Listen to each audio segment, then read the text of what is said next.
আসসালামু আলাইকুম বন্ধুরা, কেমন আছেন সবাই? আলহামদুলিল্লাহ আমি ভালো আছি। তো আজকে হলো ঈদের দ্বিতীয় দিন।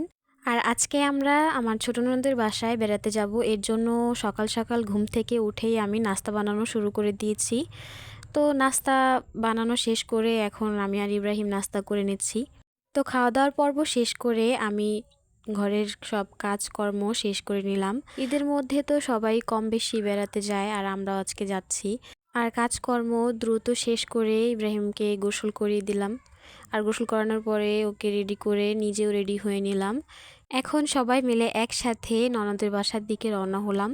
আর আপনারা তো সবাই জানেন যে আমার ননদের বাসা বেশি একটা দূরে না, কারণ আমি আগের একটা ভিডিওতে দেখিয়েছিলাম।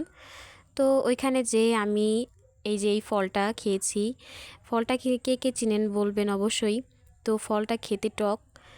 আর এখন আমরা সবাই দুপুরের খাবার খেয়ে নিচ্ছি। তো দুপুরের খাবারে আজকে ছিল বিরিয়ানি।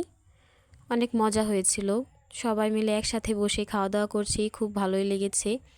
খাওয়া দাওয়া শেষ করে সবাই মিলে একটু রেস্ট নিলাম। আর রেস্ট নিয়ে আমরা একটু বিকেলবেলা ঘুরতে বের হলাম। তো বাসার সাইডেই আমার ননদ বাঙ্গি ক্ষেত করেছে। মাশাল্লাহ অনেক ফুলও এসেছে, আর কয়েকটা বাঙ্গিও ধরেছে।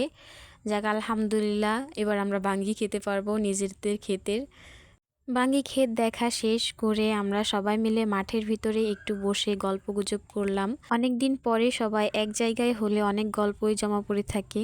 তো সেসব গল্পই আমরা করলাম। আর এখানে এসে ইব্রাহিম তার বন্ধুর সাথে দুষ্টুমি করছে। এখন আমরা সবাই বাসার দিকে রওনা হলাম, প্রায় সন্ধে হয়ে গেছে। তো আজ এই পর্যন্তই, সবাই ভালো থাকবেন, আল্লাহ হাফেজ।